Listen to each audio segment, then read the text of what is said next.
Hey yo, In Madness family, welcome back to the appropriately numbered 141 episode of In Madness Pod. Shawn the Butcher, Vertebrae33. How's it going? Shawn, how you doing? How's everything? I'm good. I'm cold. Yeah. I'm very cold. Yeah, It's it's chilly cold. as hell. Like my bones hurt. Going I love outside it. kind of sucks. I This love is it, your thing. Shawn. You love Oh, the this is my Arctic thing. horror, polar Arctic horror. horror. Let's go. 7. No, we could go with Arctic horror. It's fine. But, I want it to be like 7 degrees outside, Shawn.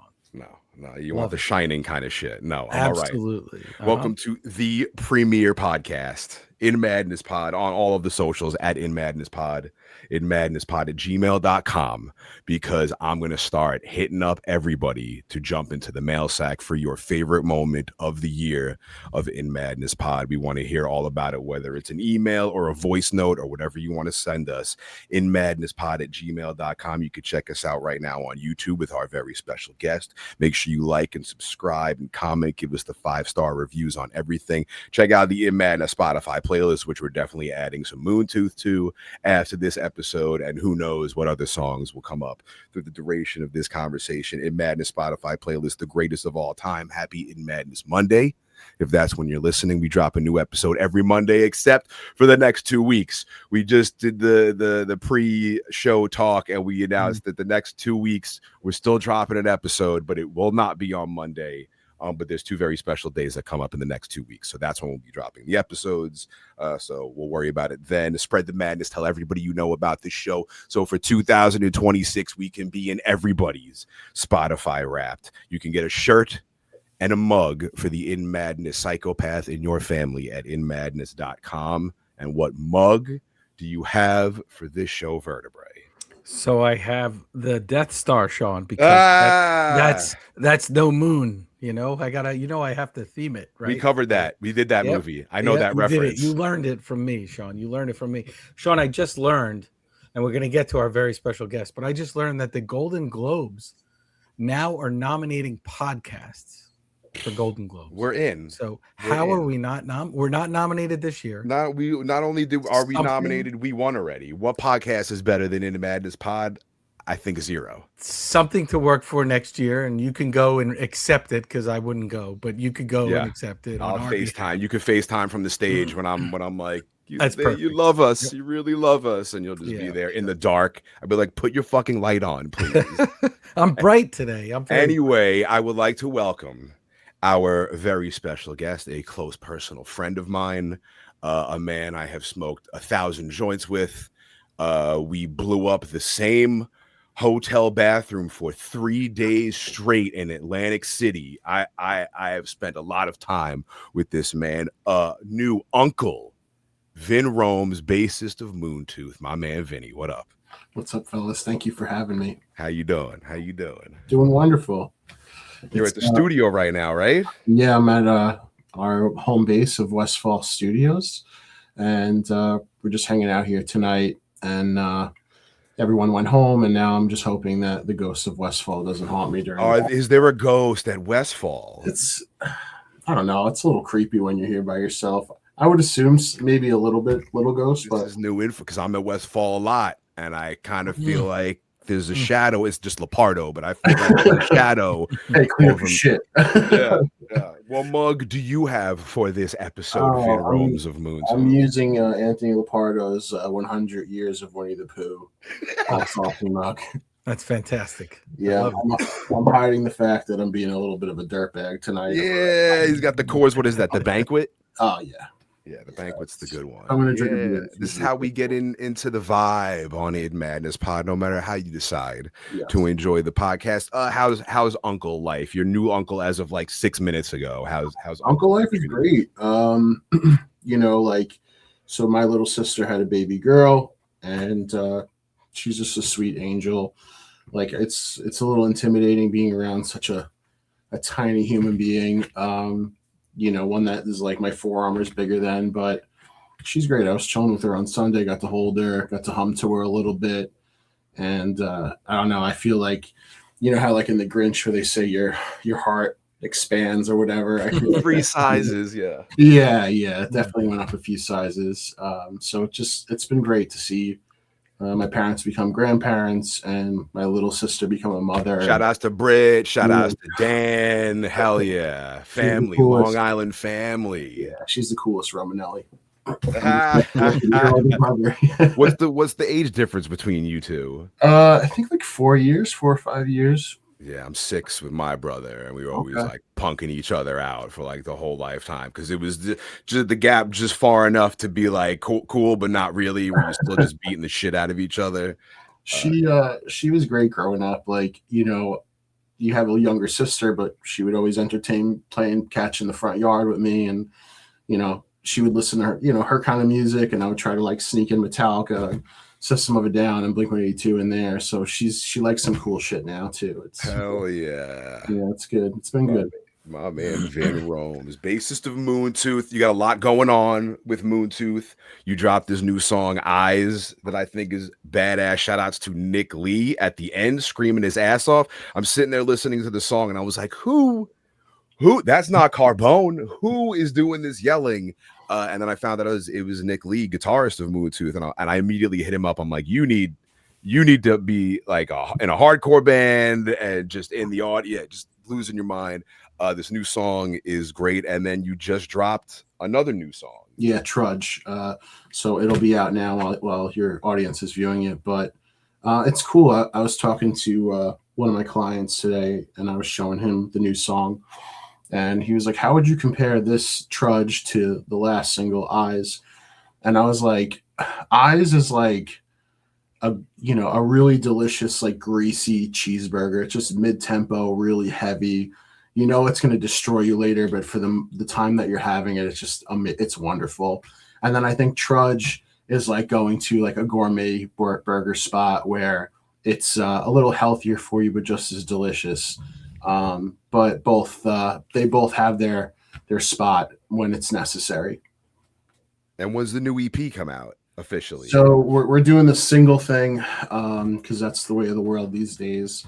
But yeah, so Trudge came out on so it'd be Friday, and then figure maybe next month, third single, and then maybe like February, March, the fourth single, and EP will get dropped. Very cool. Hell yeah. I love being on the inside of all the Moontooth news. It's just crazy the way the industry is now, because like, you know, growing up it was like, okay, album, you know, we're dropping an album. And we're still like that, but you know, just given the circumstance of everything going on, it's just like, all right, let's just do singles and kind of like throw some new music out to people again, and have them see that we're still being as active as possible despite everything. And you know, ultimately just listen, like I don't know what else I would do in my life. I want to play music, and I love playing music with the other three guys in the band, and so it's like, fuck it, let's just do what we can do, and let's put out new music. And who did the artwork for this release? Oh, so this was all Dom Cali. Shout out to Dom Cali, close personal friend of the podcast. It's all family on Long Island. Everybody's connected. Well, that's the thing. It's, you know, growing up, you know, I have my blood relatives who I love, but, you know, most of my time was spent with like my friends from the music scene.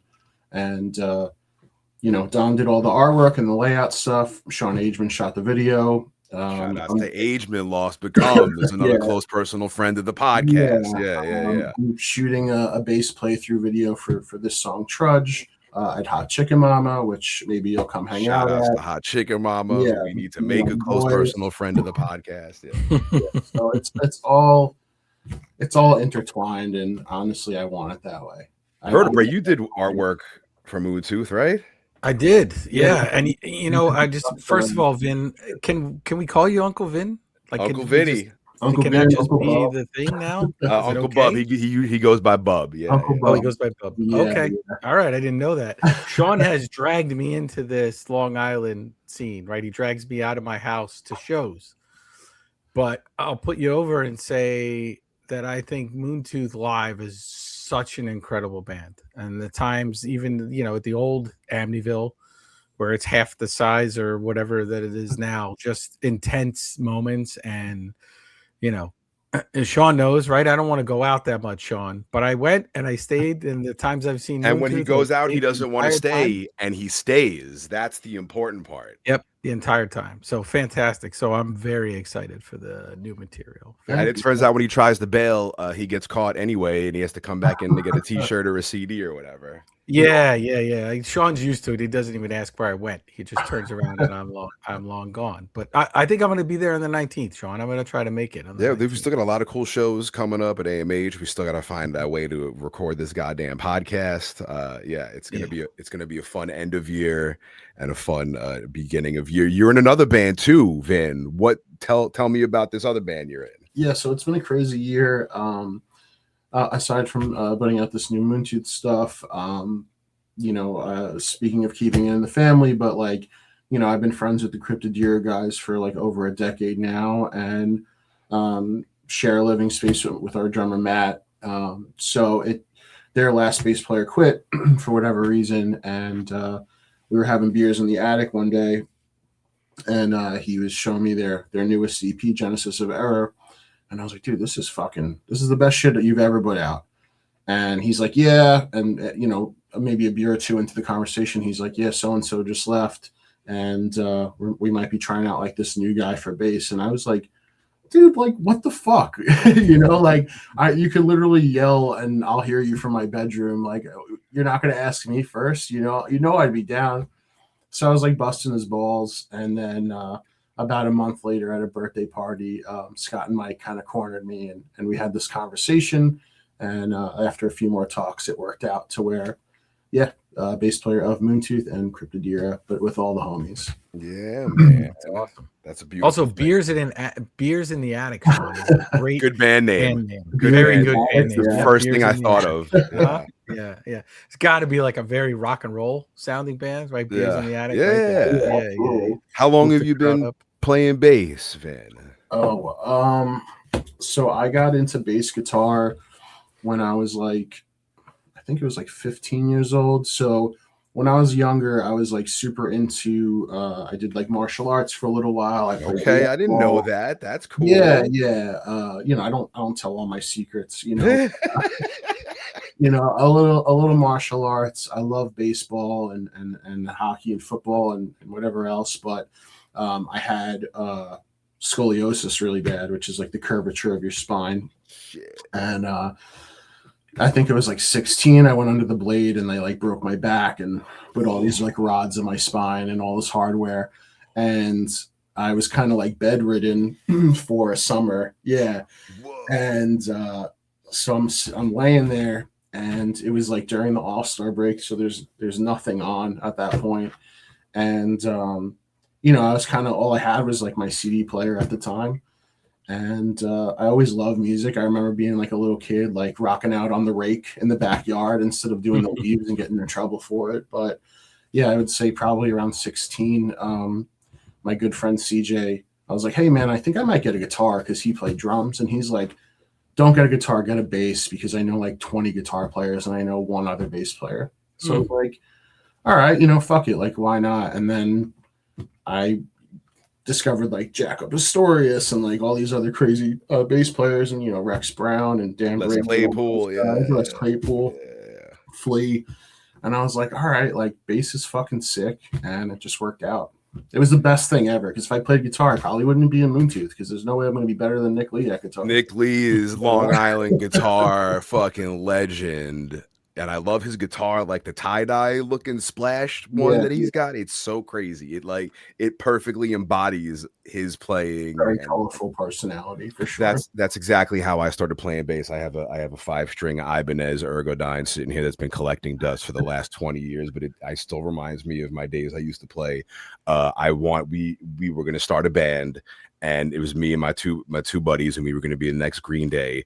But it's like you're going to do bass, you're going to do guitar, you're going to do drums, but everybody came home with an electric guitar. And I was like, well, now we're fucked. So I ended up going with bass. And I played a little bit. He's still a hero of mine after all these years, Which who? Mike Dirnt from Green Day. Yeah. I mean, the Longview intro. Yeah. I got to put some Longview. I got to put some Green Day. Oh, yeah. Put some Green Day on my playlist. It gets in there. Every once in a while. I go back, Hell yeah. Vin, Sean busts my chops because my favorite Metallica album is And Justice for All, which is known for its lack of bass. So does that anger you when I'm like, hey, that's my favorite Metallica album? No, because I think that might be my favorite Metallica. Yeah, it makes the riffs sound sharper. It does. They have a But bass boosted version. yeah. Oh, they do. And Justice for Jason, I've seen that. Yeah. Oh, really? Yeah. Or some dude just like played bass over it and mixed it louder, and like he's like, I just think it's the kind of the proggiest and weirdest of the bunch. So it kind of, and when it hit you, the age I was and everything, it's like it really stuck with me. I just feel like musically everything on Puppets is just way better. I love Puppets too. Yeah, Puppets is my jam. Yeah, but this is like an ice cream conversation, Shawn. Yeah, but it's also right, very, like it's a common argument that I have with a lot of people. My buddy Shreddy Mercury, air guitar champion, is also in the And Justice for All camp, and I'm like, that's nice, but you know, Master of Puppets. So I have this argument with does like ebb and flow and stuff. Like it depends on what part of my life you're asking me that. But now I feel like Justice has been getting the most plays this year. But and also what I say is Blackened is also my favorite Metallica song, and it's on Justice. However, Puppets, like, it's a hard. How do you pick a favorite child? You know, I love Metallica. So when did you meet up with the Moontooth dudes and start playing with them? That's a fun story. So my first show, I'm going to go back to meet you at your answer, right? So my first show ever, I was like maybe 15, 16. I went with my dad to his tattoo artist. He was getting a tattoo done. And I started talking to his tattoo artist while my dad's getting work done. He's like, what do you like? And I was like, I really love Green Day and Metallica. I was like, I like the Misfits. And he's like, you like the Misfits? I was like, yeah, I'm just kind of getting into them. Some friends from high school showing me. And he's like, I got 2 tickets for you to go see them at the Crazy Donkey in like 2 weeks from now. I was like, Crazy Donkey. He's like, yeah. And I like I was young. I looked at my dad and he's like, you can go, but you gotta pick like an older person to go with you. Was that your first concert ever? Yeah.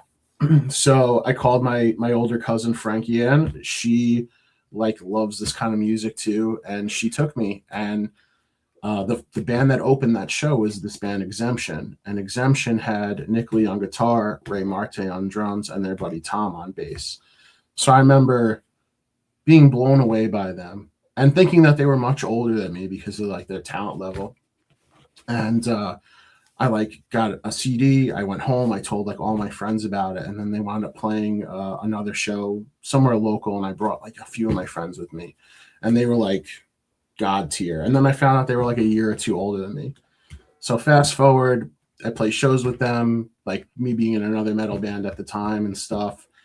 And it worked out to where I wasn't in a band anymore. And then Exemption broke up, and I had like a house party. This is in like, senior year after high school, whatever it was. And I invited Nick and Ray, and they came by, and like, we're just drinking beers. And I asked Nick, I was like, yo, like, what's going on?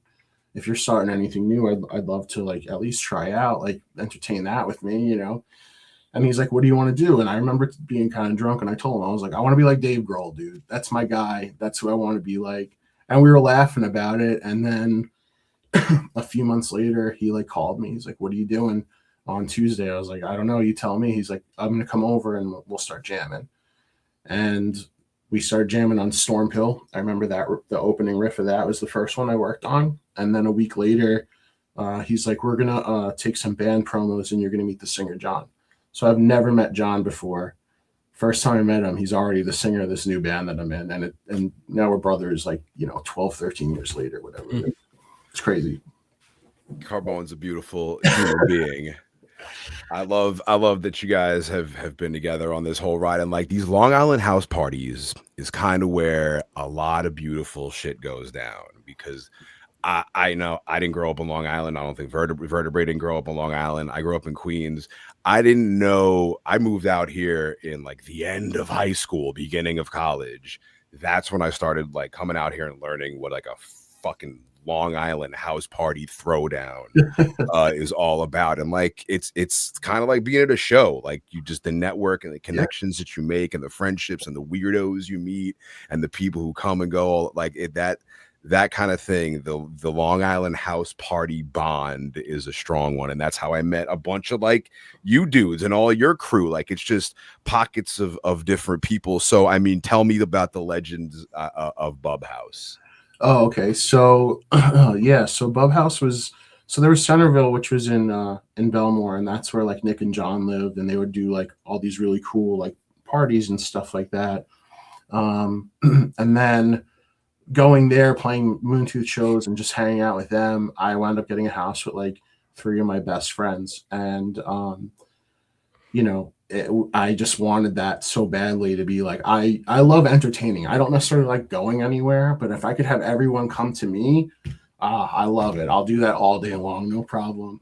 But yeah, Bub House, at the time, me, Tom Nalfo, Tom Nads, Matt Testa, all the boys, everyone was involved in music. Testa was in this hardcore band Jab, and Nalfo does Modern Static, and he now manages the Dow Boys and all this other stuff. And Tom played in Jab and did an acoustic project with Lepardo. So just a bunch of musicians, and we all had like the same friend group, and we would just fucking throw keggers in the backyard, and I would just spend hours like coming up with a playlist and pre-rolling some things and just trying to make it like the best atmosphere ever. And everyone was invited, even people I didn't know. It was just like, just give me a heads up so I know who you're bringing.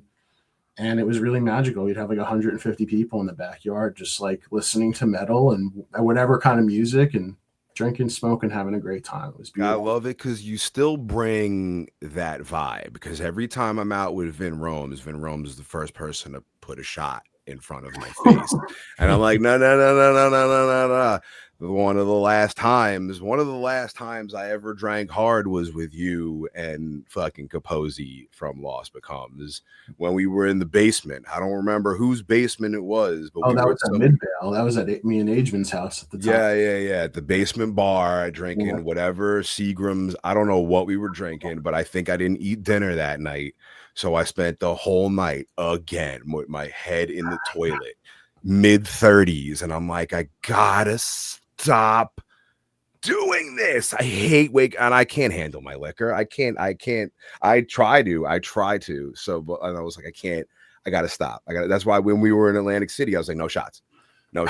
I'll drink beer until like my stomach literally won't let me. And I'm like, I'm full and I'm pretty drunk. And Vin Rome lit up 3 joints at the same time outside, and so like you get right in other ways. I'm like, no liquor, I can't. But you always bring the fun. You always want everybody to be happy. Yeah, it's about family and about like camaraderie, and I don't know, the world kind of sucks. So it's like, what rocks about it? Good music and good friends and good food, right? Good food. Yeah. So it's like, if I could have all those 3 things in one area, I know I'm going to make a core memory, so let's just do it. But yeah, that was my first casino experience. It was a wild one. Well, at the bachelor party? Yeah. Oh, wow. Yeah. It's so weird because like I grew up, my family we would go to Atlantic City every summer. It's been a thing I've been doing since I was like 8 years old. And my parents would gamble and we would be in the arcade back when there was arcades. Rest in peace to all the fucking amazing arcade games I used to play. And yeah, my dad, and the quarters would come out of the machine, and my dad would have a toilet bowl of quarters, and he'd just like dump them in his bucket, a little bucket, and me and my brother would go to the arcade for like 3 hours. Just so sick. And then like, and then once I start gambling, I did it. I'm not good at it. I'm fucking terrible at it. But I try the slot machines now. That's how my parents do it. They do the slot machines, and my dad's like, yeah, I got $350. You're working the machine, Shawn, but it's not as exciting with the cards, with those like prepaid card. No. Yeah, that's not as exciting as the coins. Like you just walk around, and before you know it, that money's just all gone, and you didn't even get the excitement of any coins like coming out of the machine. No, we did it right though, because like we do a little gambling, we go outside, have a smoke, grab a drink, walk around. Then we went to the other casino, and then you have a drink there. You do a little walk on the boardwalk, a little smoke on the beach. We did it well. We did it correctly, and I'm glad that was your first time when we crashed together for 3 days. I don't crash. Let it be known, I don't crash with mother effers for 3 days. Anybody, I don't care who it is. My fiance, that's about it. My family, I don't even crash with for 3 days. And I was like, 3 days, and it wasn't just me and Vin Romes. It was Nalfo and Dom. Dom. Mm-hmm. 4 dudes, 1 room, 1 toilet. Who will Oh survive? man, yeah, But wow. we did it well. We did it well. Wow. And I was like, man, I just can't be up till 4 a.m. every day partying. And all of us were out cold by like midnight. I was like, yeah, this is the party room. This is the room I need to be in. Everybody. I think my favorite part, aside from the hangs, was just like drinking by the pool. Like if I'm gonna lose money, I'd rather be on tour losing money as opposed to like just dump it into a machine with a giant buffalo on it and just be Yeah, like, no, I can't. There's $100 right there, you know. Yeah. Once I lose the 100, it's like, all right, it's time for a long walk, like an hour. I need to just gather myself. What was your favorite show you've ever played so far? Like your favorite you've ever on stage, most livest, craziest show? Wow. You've been on tour a bunch No, bands, a bunch of cities.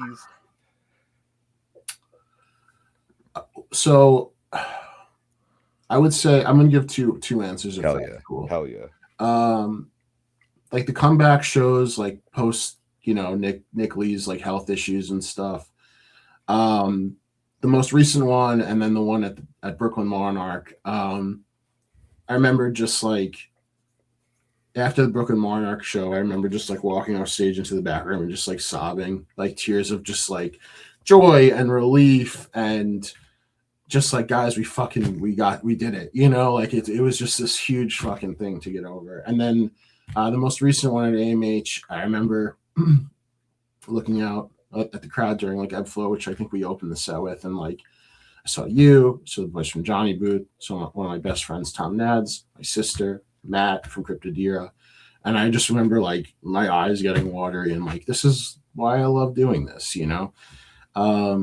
My part 2 is we did a tour really early on with Intronaut and Entheos. It was like I think it was our first like support tour, full US thing. And Joe Lester from bass player of Intronaut and Evan Brewer from Entheos were like, they were and still are like 2 of my bass guys for sure.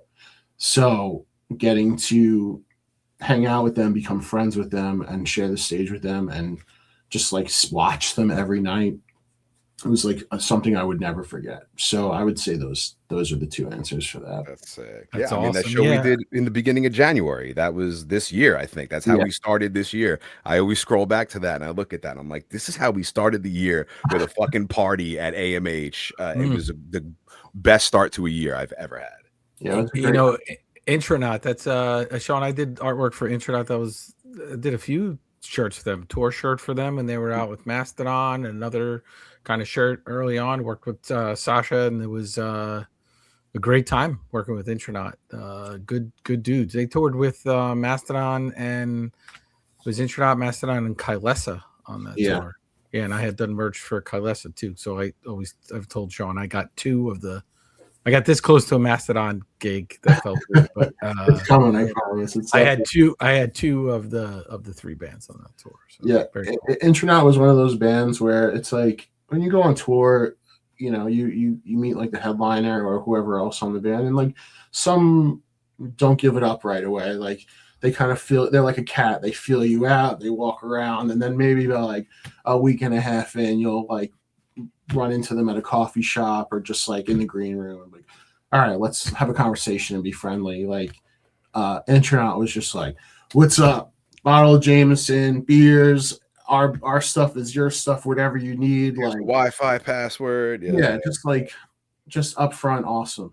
Just like super cool homies. And I call Joe like my older brother, just because like I love his playing and him as a human being is great. And I'm hoping one day we can hit the road with them again. Is there anybody you've like met that you've been in complete like, oh my God, I cannot fucking believe like you're in total like a bass hero of yours that you've crossed paths with? I mean, definitely Joe and Evan for sure. Even Hank from Protest the Hero, like love that band growing up, and he's just a killer player. I've been really, really lucky to play with, to share the stage with some really great players. And but yeah, even Ryan from Light the Torch, he's also on Bleeding Through. He was Bleeding Through, fucking great band. So I was like, pretty much every tour I've been on, I've had a homie to make out of a bass player just because of how much I respect them before even meeting them. What's the plan after this EP drops? So you dropped this EP, said March, you're going to do the singles, and then will there be a tour? Obviously, you'll play some local shows. Will you be out on the road at all? So that's kind of the toss up right now. And this is like a really hard question to answer just because like it's something we've been puzzling for a long time. And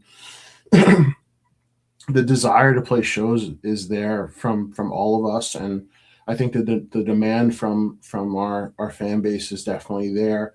It's hard to say because like you watch that video and you see Nick and he's like, oh, he's good. Like motherfucker rips. But the reality of it is that he's still dealing with like his health issues like daily, So we're hoping that in the next few months we'll get some updates on like medications and stuff like that. But it really depends on, it really depends on being able to promise our fans and your venue promoters and your bookers and all these people that you can do the job, and that's get through a full set without any issues. And right now it's kind of a coin flip because it could happen and it could go great, or you could be 45 seconds into a set and a seizure happens, and it's not predictable. It just is. Right. So the idea is that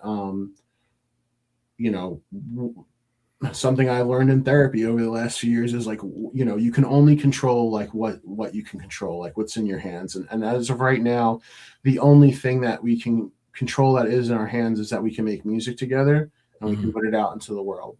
And if things go good, like I'm praying for a miracle, then yeah, we'll be out there rocking it. But as of right now, it's live shows is a bit of a question mark. Maybe that'll change or scenarios will change. But right now, all we can do is just put out music, and that's what we're going to do. And will the new EP, will that be on vinyl? Will you do a vinyl? Oh, it's on vinyl. Yeah, we got the pre-order up. Okay.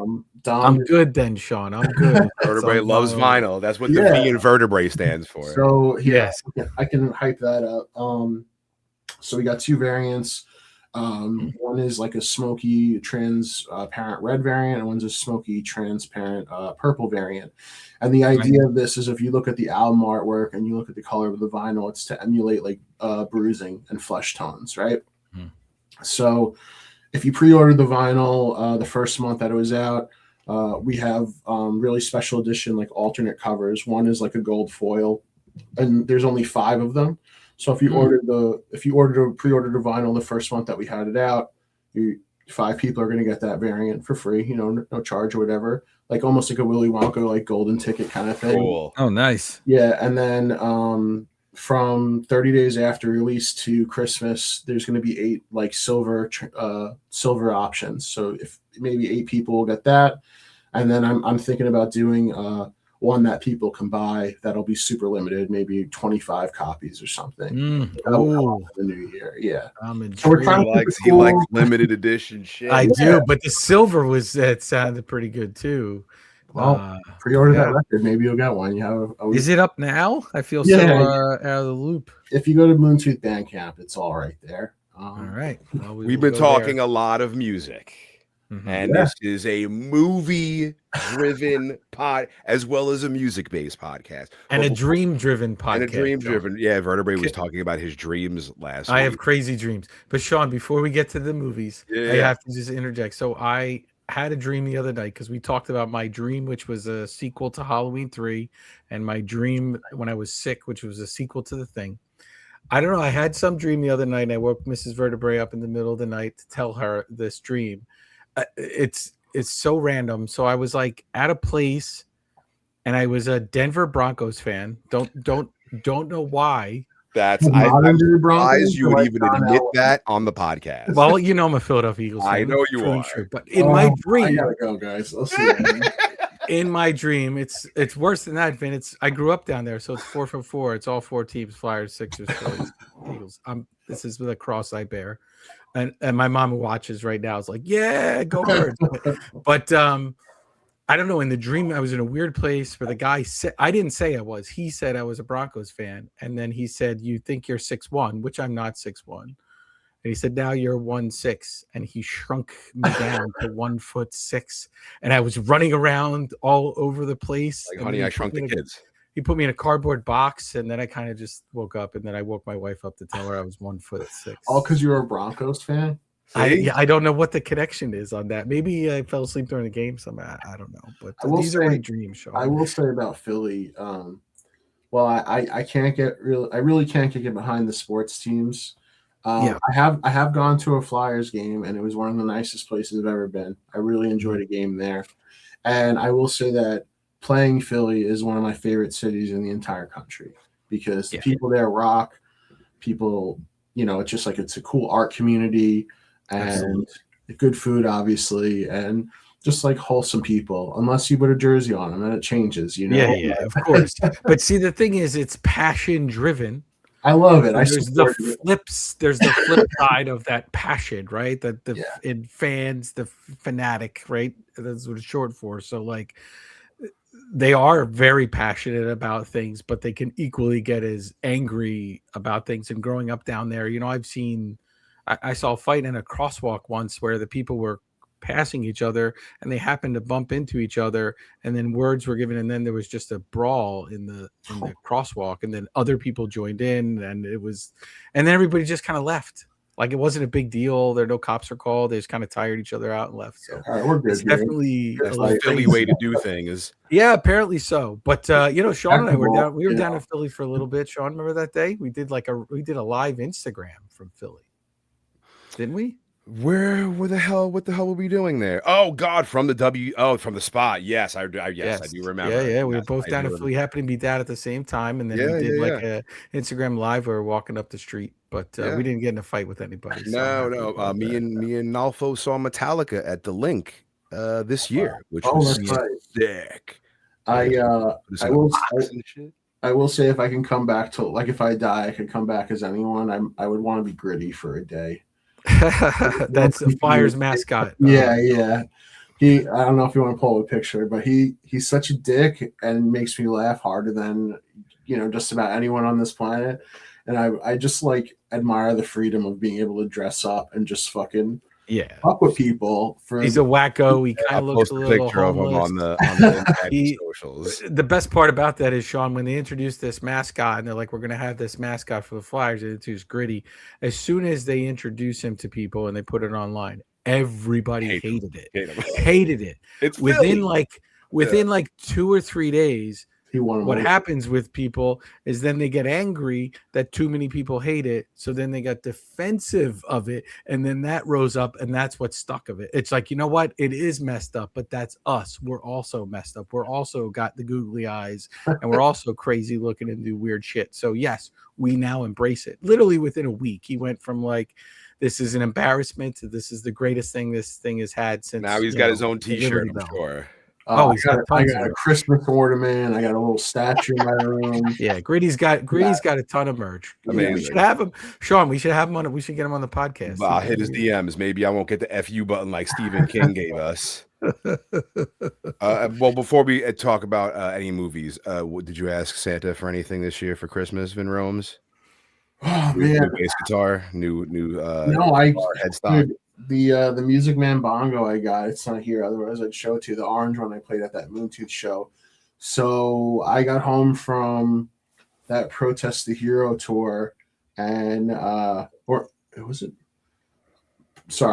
the Protest the Hero tour, the year before, the Christmas before, we're opening presents, and like amongst my family, we're like, hey, we're gonna keep it light this year, nothing crazy. I come from a blue collar family, so it's like shit is rough out there for everybody, but so like nothing crazy. And I open up a present, my mom gets me like a football with an air pump, and I'm like, thank you, this is cool. And just like little random things, and I was like, all right, like chill Christmas, it's all good. And I literally, like, the last present, I open it up and it's just a picture frame facing down, and I like flipped it up and it was a picture of the bass. It's like, I'll be seeing you in 6 months or something like that. sobbing. Are you serious? This is crazy. You know, like that is awesome. So because I've been like eyeing that bass for like 2 or 3 years. It's expensive, and like my whole family chipped in to get it for me. So now, when I play it, it's for them. So, but now I'm like, I don't. Even this year, I'm just like, what am I going to get? Another fucking car strings? Bass strings are fucking expensive. Yeah, Music Man helps us out with that. Thank God. Good, dude. I remember the first time I went to go buy bass strings. I was friends with my guitar player. Dude, my friend would break strings every week and be like, "Oh, I got a crispy 5. We're gonna go to Guitar Center and we're gonna go pick up." So I walk in, I strut in the Guitar Center with my crispy 5, and I'm like, "New bass strings, sir." And he's like, "That's $45 and whatever cents." And I was like, "What?" Yeah. I'm not cut out for this bass shit. I'm done. And that's when I started getting dusty in the corner. Dude, you know what's bad when people like take off their strings and boil them in a pot of water? Is that a thing? Yeah. Dude, a lot of bass players are like, "Oh, you got to leave them on there. That's the tone." And it's like, if you're playing like old school music where you just want like thump, like, okay, I could see you justify it. But the kind of like metal music, nah, bro. You need that spank on the string. Yeah, spank on it. I like that. Yes.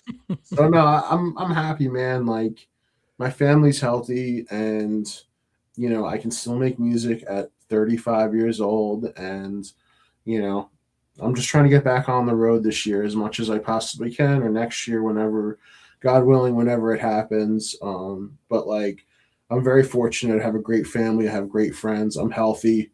I'm a chubby boy, but I still got my health, so respect. But I really can't ask for more, man. I really can't. Well, with that being said, this is the question I ask every single guest we have ever had on the podcast. No pressure. Vin Rome's bassist of Cryptodira, bassist of Moontooth. Uncle Vinny, what is your favorite scary movie? So everyone gives me shit for this. I'm not a horror movie guy. Scary movie, though.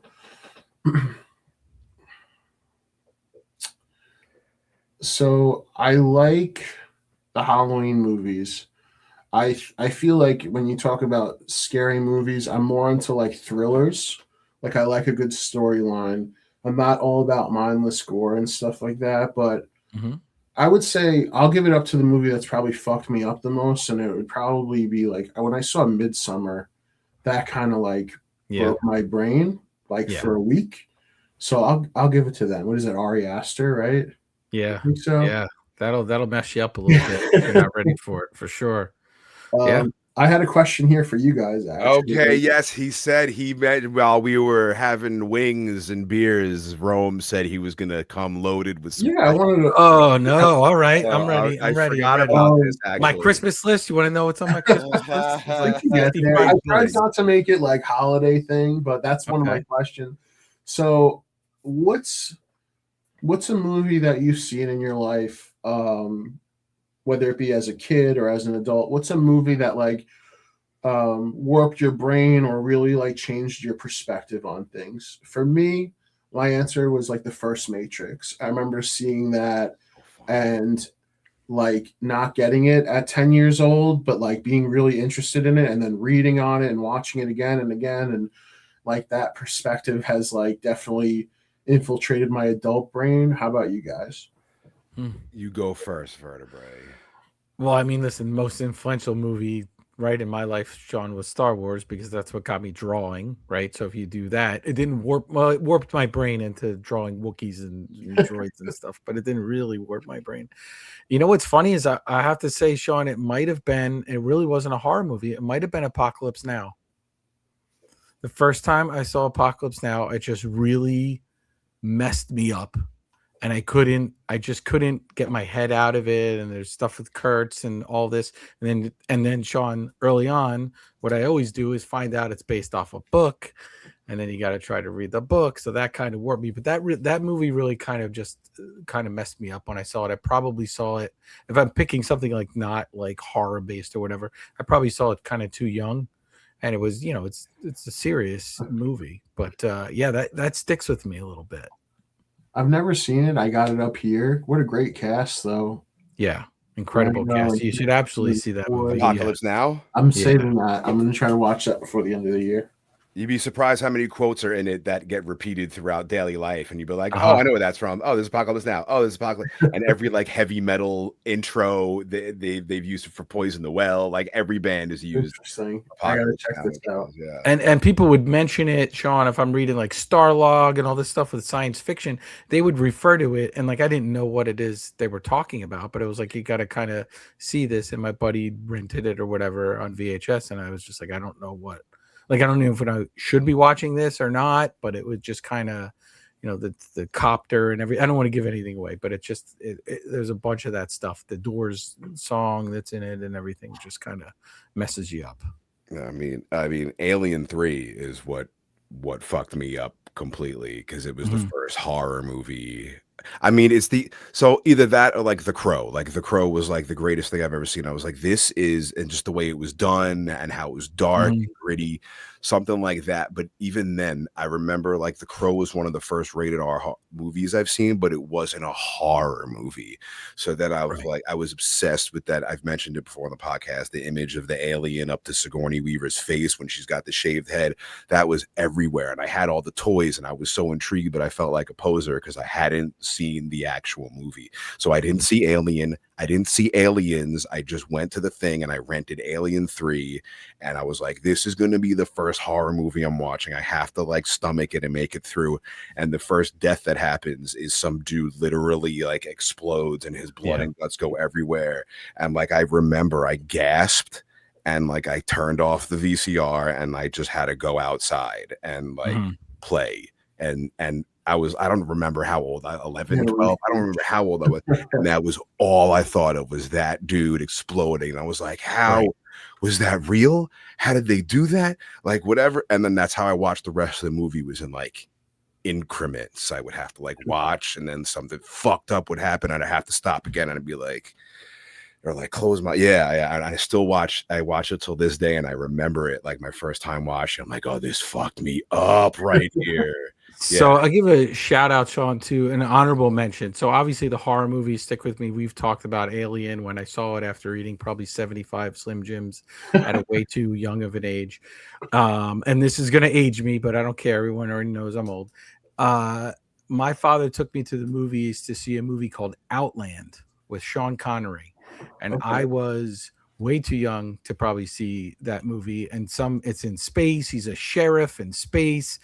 And some guy, I believe, like explodes in an elevator, and then the elevator comes down, and it's all over the place. Yeah, that was a heavy duty movie, and it was like, I think my dad was just like, oh, like he likes Star Wars, and this is a space movie, and Sean Connery's a good actor, and then that kind of like messed me up a little bit too. But I think for me, all the fantasy stuff and all that, like Alien, I could always distance myself from it because it doesn't exist, right? So instead of it messing me up, it like I embraced it, right? I drew Alien, I drew Star Wars, I did all that. Whereas something like Apocalypse Now, like I just couldn't fathom being in that environment, and it was real. Like that happened to real people, and I think that's what kind of warped me, because everything else I could sort of explain away as movie magic, or or just I love creatures, so I'll just go draw a whole bunch of creatures. But that kind of, there were no Apocalypse Now drawings in my sketchbook when I was a kid. That or Seven messed me up pretty bad too. Yeah, because that was super reality based. There was no sci-fi. There was no nothing. That was real. Could happen. Probably has happened. Yeah, Seven fucked me up.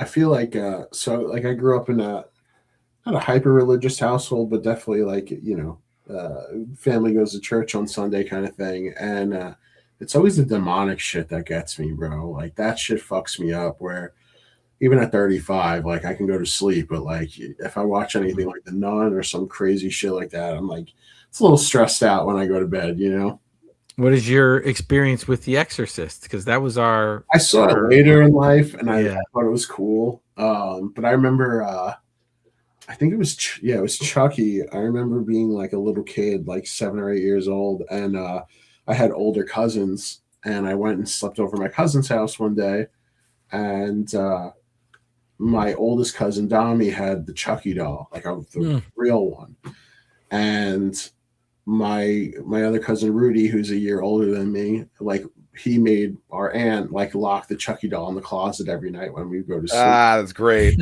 So the next morning, I wake up and what's at the foot of my sleeping bag? Oh no. So I just remember freaking out and freezing. And my cousin Rudy, who's a year older than me, like freaked out, jumped over me from the bed and bolted out of the room. And I'm not like having an internal anxiety attack that I, at the time. And I just hear my older cousin cackling. And so fuck that.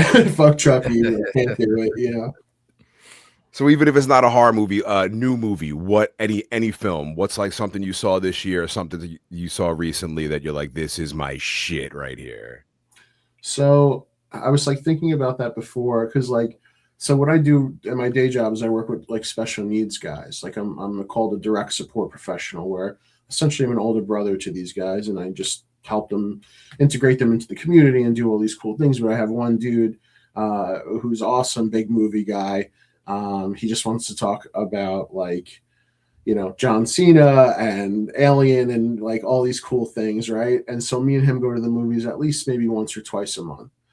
So I was trying to remember today like what I saw this year that really stuck out to me. And I had 3.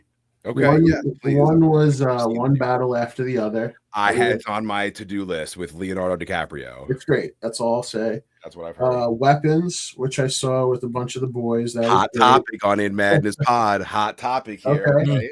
Controversial topic on In Madness. Well, we'll get to it. What was the third one? We'll talk about weapons in a second. What was the third one? And I saw The Long Walk. I don't know if you guys saw also on my to-do list. Yeah, my fiance it's on my was list like, as well. But yeah, my fiance Really was like, let's go enjoyable. see it in the movies, and I was like, absolutely, and then we 100% did not. So I have to get it. I think it's got to be like rentable soon. It's like it's listen. Am I going to go watch it 100 times over? No, but watching it, I really did like it. And then I want to bring up another one. I believe it's called Rental Family. With it's like the reemergence of Brendan Fraser.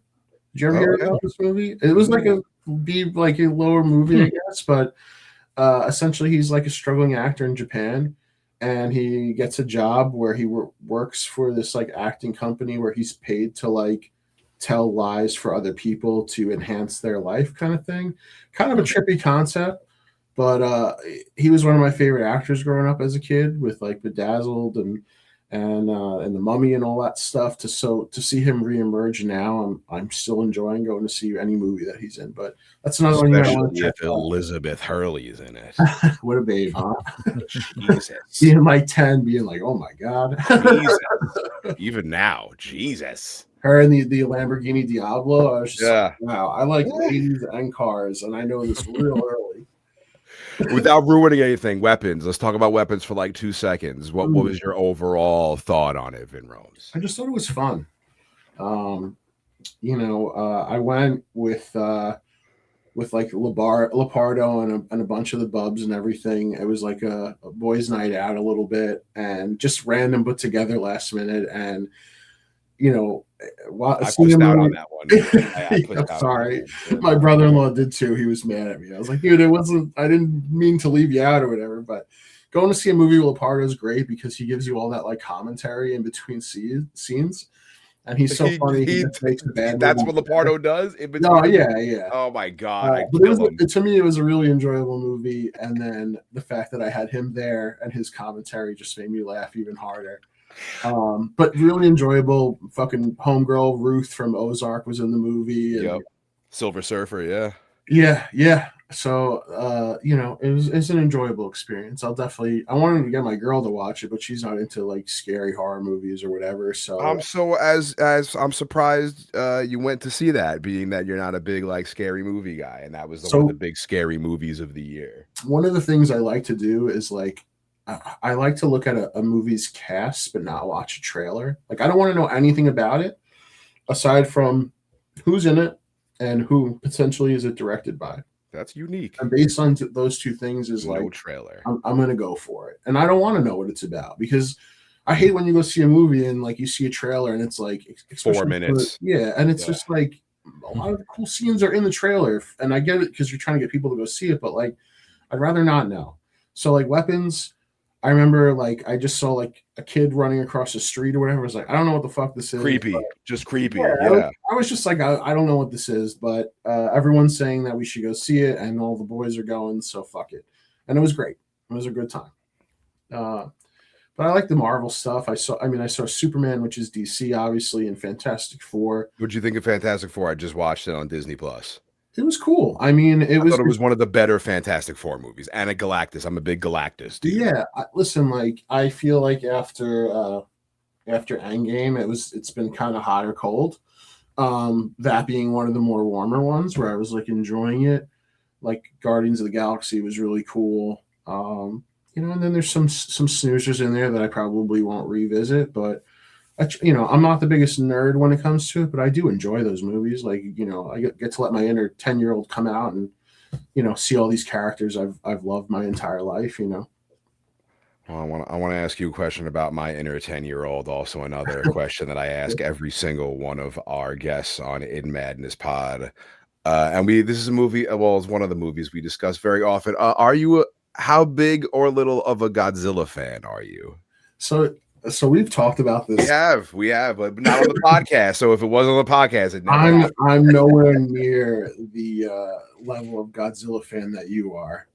Like I think it's cool. What was like the one that came out in 2000? Was a Godzilla 2000? Like I think so. Yeah. Like was that one. That one was okay. Like it's Godzilla itself is sick. But what was the one we were talking about? The one we fight about -1, where you're like, this fucking movie, man, and I'm like, what? Vin Rome's what? The Godzilla parts are cool, but you didn't like the human element. The main character just shot. I just couldn't root for him, dude. He was just like. No redeemable quality for me. Yeah, this is one me and Vin Rome's hard disagree on. Yeah, I'll have to disagree as well. I think. No, I know. Listen, Rotten Tomatoes had it like 98 or something, and so when I went into the movie, I was like, "Oh, this is gonna be sick." I was all ready, and then I was just like, "Godzilla." I like all the talky bits. Yeah, I need less monsters and more talky bits, so I'm down. Yeah, I thought he was just the guy was lame. Like just his relationship with the woman, and just him being a coward. And I get the redemption arc and all that stuff, but. Yeah, it's too much for you. Like, just like, where's the dinosaur and when is shit getting exploded? Yeah, I just needed a little bit more. The Godzilla, like I said, the CGI with the Godzilla, that was all cool, but we gotta go. They're doing sequels. You will come do the sequel with me, but don't talk. Don't give me the Lepardo treatment. Don't talk in between. No, talk about it after. So I'm one of those people where it's like he's like the only exception I can make, but I'm one of those people. If I got a movie on. I don't want you. Don't ask me questions. Don't, he can get away with it because he just makes me laugh. The shit that he comes up with on the fly. But like when I go to a movie, I go to Belmore movie theater and and I'm watching. I think I was watching Shazam 2, and there was which is like I liked it. Like I like Shazam. It was a good movie, but 12 kids came in for like a fucking.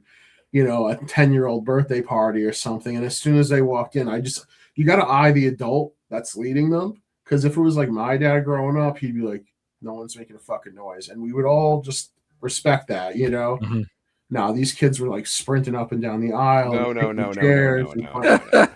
And like at a certain point, like, I have a really long fuse when it comes to patience because of like my job that I do in the day and like God bless you, Vin. But bro, like I was like, you guys need to sit down like now. And that's the kind of shit I hate, bro. Like it's like fucking tickets are $20. I want to be able to enjoy this movie. I don't want to hear about your conversation at work. Some old guy on his cell phone having a conversation in the movie. Like I can't. That's why Vertebrae don't go outside. You're making it worse. Don't say this. I've told you this 100 times, Shawn. Nothing good happens when you go out. When you leave the house, right? Nothing good happens. Listen, if I always tell Vertebrae, like, come to movies with me. I got him out. I got him out for Alien. Although, if I had your buddy with me for weapons, maybe I would have liked it more. Yeah, Lepardo. Yeah, maybe I would have enjoyed it more. If I ever win the lottery, or a bunch of money falls out of the sky into my lap, one of the first things I'm investing in is my own personal theater. Yo, let me come over. I want the golden ticket. I want the Last Action Hero half a golden ticket always thing. open. Well, we saw Sean and I saw the re-release of Alien in the theater. Was it the 40? What anniversary is that, Sean? I forget what anniversary it Oh was. God, I don't know. With Basil, close personal friend of the podcast, and there was only one other. It was the three of us and only one other person in the theater. So that was the perfect viewing experience. The less is better. Four you ever people. get lucky when you're in a movie theater? It's just you and the person you go with, and that's it. You got your private theater. No, because right before the movie starts, right after the 27 minutes of trailers, you think you're going to be there alone, and then right as the credits start for a movie, 4, 5, 10 people walk in, and it just kills me. Also, Sean just has to pee like 6 times. Yeah, this is what killed me with Weapons, is because I have my little sippy cup and I just tinkle all the time. So I had to tinkle during Weapons, and it just ruined the entire movie for me. So no, I'm slamming a coffee and I'm going in a little dehydrated. So I don't have so but before, as I wrap, what's so if you're not, it's not big horror movie, what is like what's your movie that you've returned to over and over again, your comfort movie? If you like can't find something to watch, like I just got to throw this on to have it in the background. Maybe you're not even watching it, you're just listening to the dialogue and like saying the dialogue to yourself as you're doing chores and cleaning the toilet. No. So I'm a big comedy guy, but I feel like if I'm sick, I'm gonna put on like a Tarantino movie. What's your favorite Tarantino movie? That was one of my questions here. He's got. Wait, Sean, did you have more questions? Yeah, if you want to ask us a couple, go ahead. But I saw Sean Ageman just did the whole Bloody Affair, both really? Kill Bill movies back to back in theaters. Yeah. Oh, that's a long time. As far as my favorite Tarantino movie, it's hard because, it's got to be Inglourious Bastards, or it's got to be Django, probably. Okay, damn. Because I love Kill Bill. Not the hugest Jackie Brown or the Grindhouse stuff. Pulp Fiction. Yeah, Pulp Fiction for sure. So far, we've only covered Reservoir Dogs. We're gonna dig deeper into Tarantino world next year. Yeah, I can't wait to hear those because you guys dive deep, and I'll always learn something listening to what you guys are talking about. Appreciate you. I gotta give you I gave you shit about your Batman pick like from a year or two ago. The Batman. Yeah, you went with Patterson. Yeah, Pattinson. You didn't like Pattinson. You hated that Batman. No, I didn't hate him. He's not my number one. He did great. He did so. I mean, I don't think he's my number one, but he's definitely, I think, with top 3. I think he's top 3 Batman. We'll see. I want to see this next one. I'm waiting for it. We'll wait like 7 years for it. It's going to be a while. On the next one. 27 is not when it comes out. The next Batman, 2027. Yeah, we got a little ways. I remember on tour I got into one of the comics. I think, what was the guy's name? It was like maybe D. Snyder or something like that. Who's like a big Batman illustrator. Yeah, Snyder's is a big illustrator. Yep. I remember reading some of those on tour. Like I went into a comic store, and our singer from Moon John Carbone, like he was into like a graphic novel or whatever. And I went in there, and I was just trying not to spend money. And the guy, we were in Phoenix, Arizona. He's like, "What do you like?" I'm like, "I like superheroes, like Batman, all this stuff." And he's like, "You like Batman?" I'm like, "Yeah." He gave me Court of Owls. And nice. Yeah, I was reading a few of them at that point, and I really enjoyed it. I got to get back into it. Fucking love Batman. Pattinson rocks, man. Don't hate on him. No, he's good. But we came in heavy with the Pattinson in the beginning of the podcast with the Lighthouse and the Batman. Yeah, Lighthouse was fun. I remember watching it with like one of my best friends and his now wife. And I just remember watching her expressions of watching the movie and just not being into it at all. And howling. It was just... Yeah, the Court of Owls was Scott Snyder is the writer and Greg Capullo is the illustrator for it. Yeah. Capullo's got some incredible work. He'd be a good guy to have on the podcast. He's a character too. You can message him. I would love to watch that. That'd be sick. Finn, we'll answer any other questions you have for us. We will answer if you want.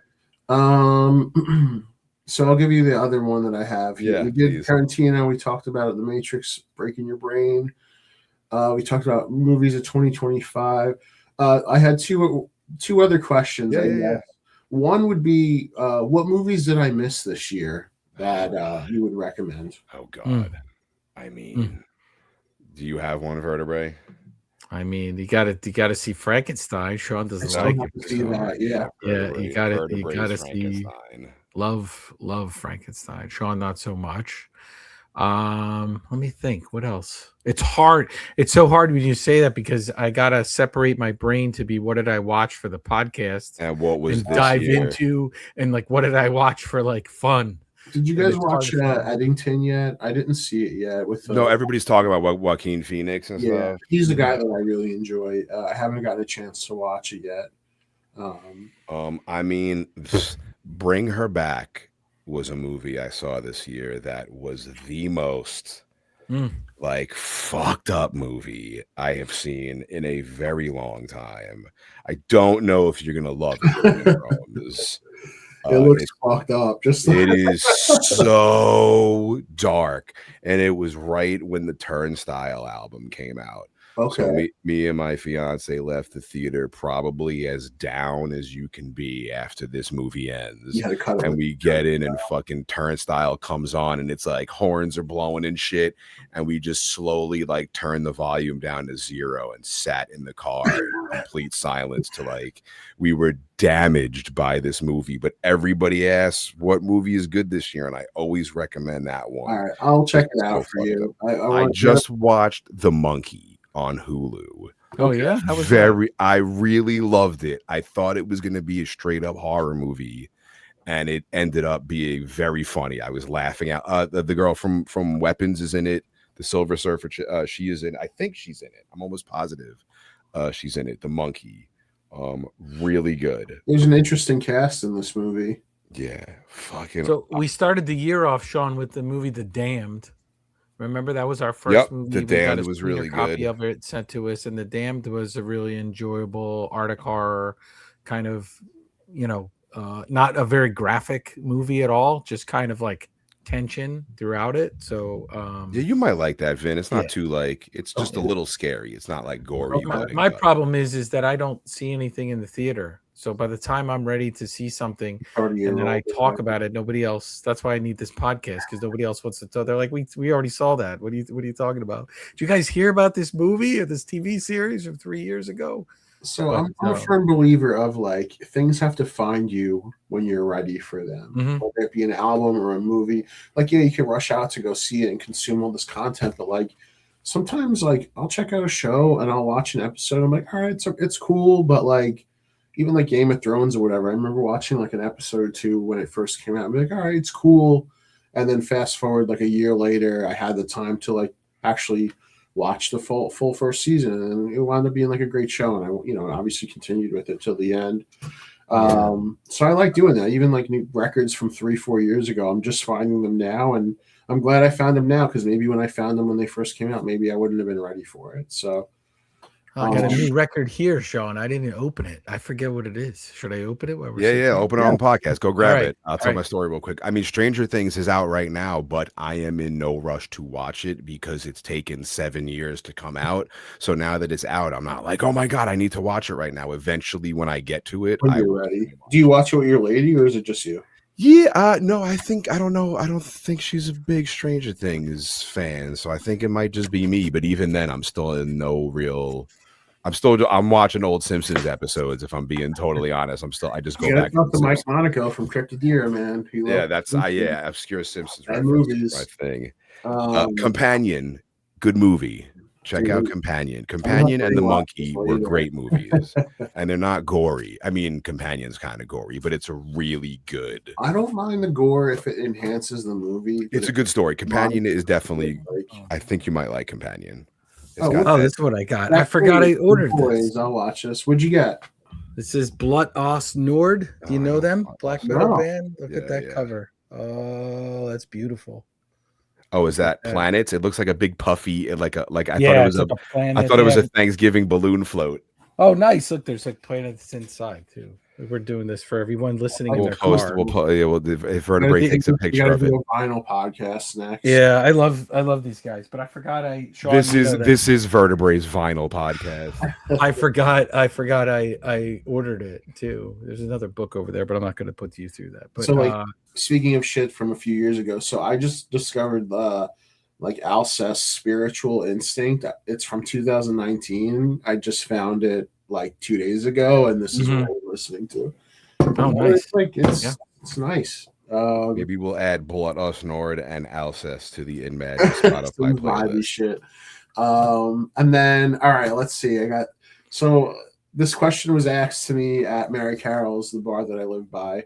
I was chatting up. Mary Carol's. Yeah, I was chatting it up with some strangers, and this girl asked me. She goes, "What's your favorite Adam Sandler movie?" Okay. And I had to think about it for a minute, and my answer was Waterboy. Oh, damn! Yeah, that's a good answer. That's a good answer. I would probably just go Billy Madison. Okay. Because it's just perfect. And I mean, Norm Macdonald and Chris Farley. I mean, they're in all his movies, but yeah, I like Billy Madison more than Happy Gilmore. Waterboy I probably would have said Waterboy if I didn't say Billy Madison. For me, Waterboy. But I remember watching like Big Daddy with my sister. Big Daddy was like that broke me wide open. Yeah.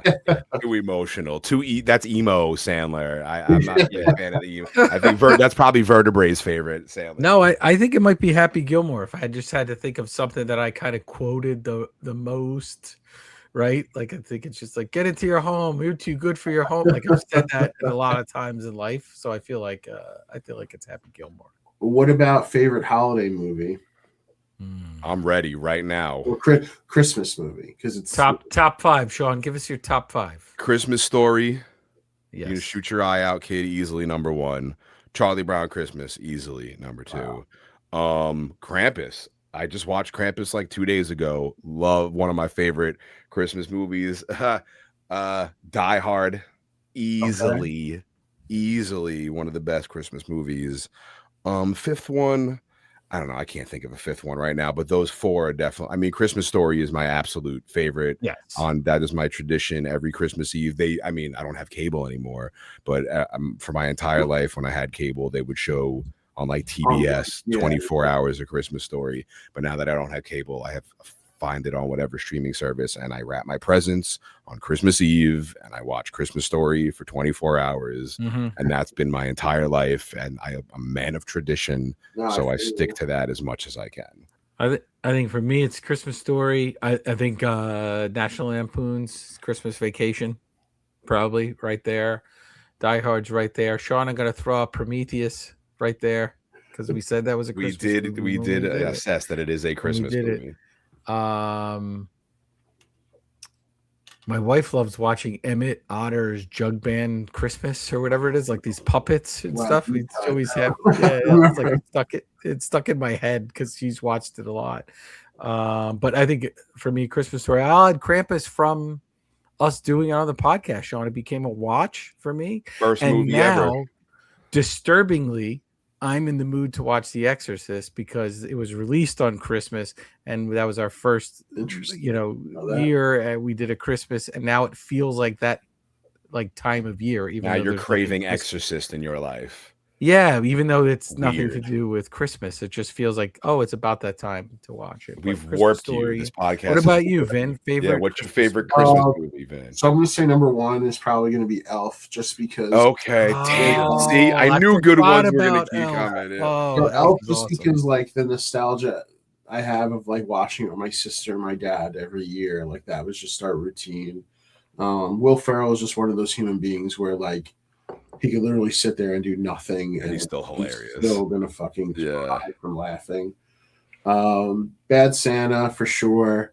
That's a good one. Yeah, Christmas Story. Like I like the Santa Claus with Tim Allen just from being a kid watching the movie. And I don't know. I feel like I don't know if you consider Harry Potter a fucking Christmas story, but I don't know. I get Christmas vibes when I watch some of those. So feels about Jingle All the Way, Schwarzenegger. Oh yeah. Turbo Man. Turbo Man. Miracle on 34th Street, I think there's the one. Yeah. No, these are too emo for me. I can't do normal crying Christmas movies except Christmas Story. Everything else has to be like there needs to be some blood and guts in it, and then it's like, I just watch violent. Violent Night with the dude Yeah, from yeah, Stranger Things. yeah, It's really it's Die Hard with Santa. It's great. Mm. It's great. Do you have any other questions, Vertebrae? No, I'm good. Vin, you good? Did you ask? You got all your questions I in? mean, I got a million. No, I was. If you got one more, we'll do one more before we wrap, Vin. Oh, you know what? I didn't. I'm looking at my list of people I love. I didn't say the Grinch with Jim Carrey. That would be that would be up there for Christmas. That is a really good one. I knew you were going to have good that'll ones. be it. I can close with that. I love Jim Carrey. You know, put that out there. Give us all the plugs. Give us the Moontooth plugs. Give us the Cryptodira plugs. Tell us where everybody, the whole In Madness family, can contact you. So all the plugs. Just joined Cryptodira this year. Spent a few months out of this year learning really fucking hard, nerdy prog metal with some of my best friends in the world. They just put out an EP called Genesis of Error, which is 3 songs. I think it's their best work yet, and I'm happy to have had the privilege of playing those songs and touring with them this year. We're going to start working on a new album in the new year. I think it's going to be some of the best material they've ever put out. I'm really excited to see the trajectory of that this year. Also, Moontooth Bastard EP. We got our second single, Trudge, will be out by the time you see this. And we put out a song called Eyes about a month ago. Bandcamp, Instagram, Facebook, YouTube, all of those other things. Support In Madness. Yeah, Vin Rome. Support Hot Chicken Mama. Yeah, go to your local casino. Yeah. Support your fucking friends. Like, you convince your fucking girlfriend to not spend $800 on Taylor Swift tickets. Like, go to fucking local shows. Help out your fucking homies. Go to local house parties. Yeah, go to house parties. Go talk to somebody. Try to make friends with people. Just let's try to be human beings and let's come together instead of getting divided apart. That's all. That's the best thing I could say right there. And listen to my band's records. That's really it. Everything Vin Rome says should be carved into stone and placed on top of a large mountain where lightning strikes it every once and again to let people know that they need to be better to each other. Listen, like, we only get one round on this fucking moving rock, right? So, like, let's just do it right, I love it. Vin always brings the vibes. Good art, good fun. My man, hell yeah. I can't wait for the next time we hang out. We got to do Hot Chicken Mama soon, our annual Hot Chicken Mama date. Tomorrow, I'm going to do the bass playthrough. I'll buy you dinner. Come hang out. I think it's just going to be me, Ageman, and you if you come. Maybe tomorrow's going to be murder. I got a big day tomorrow. I got some crazy things happening tomorrow. Like getting Hot Chicken Mama at 9. Yeah. I'll be there in spirit. But yeah, soon we will do something. Much love to Vin Rome's. Much love to Moontooth, Cryptodira. And to the entire In Madness Pod family. Thank you, Vertebrae33. This has been a successful episode. 141 of In Madness Pod. The next episode will be a nice Christmas themed holly jolly episode for you. 142. We don't even have to tease it. We've been talking about it for a while. We know what our Christmas special is going to be. We know what our New Year special is going to be. You can send your year in review favorite moment of the year in Madness Pod at In Madness Pod on the socials, inmadnesspod@gmail.com. I'm going to shut up now. We've gone too long. This has been episode 141 of In Madness Pod.